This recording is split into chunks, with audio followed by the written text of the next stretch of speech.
Bismillahirrahmanirrahim. Assalamu alaikum wa rahmatullahi wa barakatuhu. Welcome to the be Eglet San yath YouTube channel ped. Yat zan naw ch Desi zaik with Insha. Video start karne bront agar ti san channel ped nahi chu. San YouTube channel karjo subscribe. Video karjo like te share bi dijo panun feedback. Az banaw is haq maj matar te aalwa. Yemish recipe bu toh sit share kar te karo izuk video start.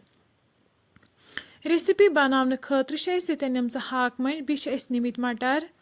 One ये pressure अत मज त्रवन तेल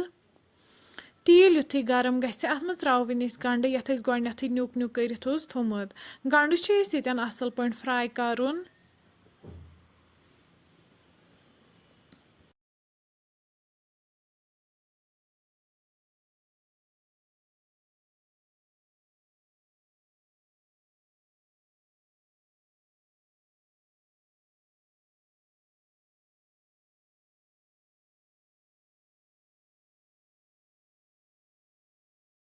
तुम हेको ये वुचित गंड गो ये असल पे fry अम पे त्रवन अत मज aalव यमन गोडनेथ लकट लकट पीसेस थमित बनयित बे त्रवन अत मज हाक मंज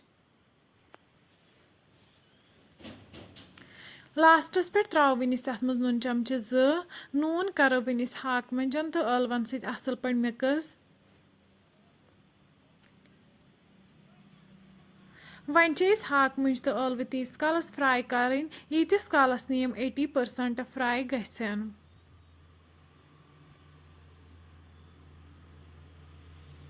पे थो वन लिड लगभग 10 मिनटन 10 मिनट बाद तुलो वन लिड थोद हाक मंज लगभग 80% फ्राई गमज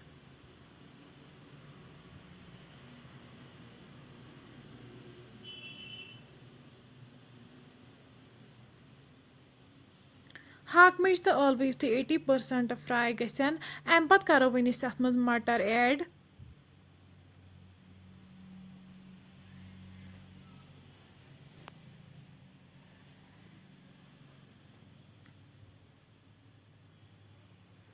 बे त्रो वन अत मज लेदर चमचु 1.5 मरचांगन चमचु 2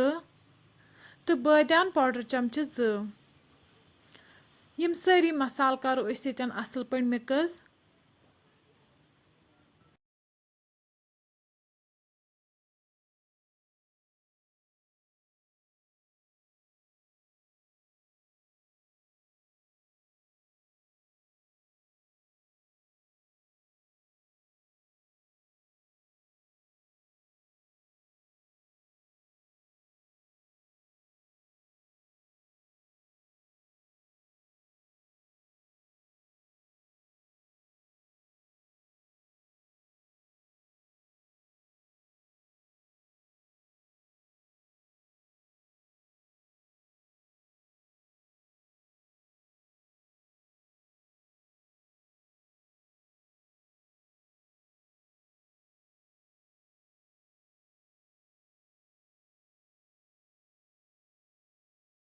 तुम हेको ये वुचित सारी मसाल गई असल पे मिक्स अम पत करो वन अत मज आब लीटर ओड ऐड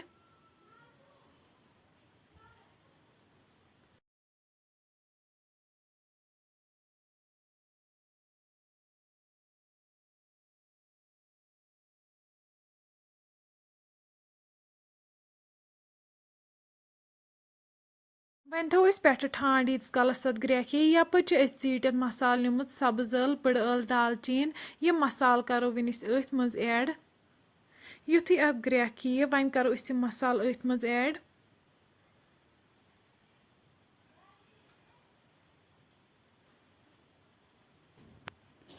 यह मसाल ते करो असल पे मिक्स वन थो पे अत लिड बंद कर दिमो 2 to 3 विसल यीस कालस यह सब्जी सॉफ्ट गि 3 विसल बाद कड़ो वन अकिस बानस मज नेबर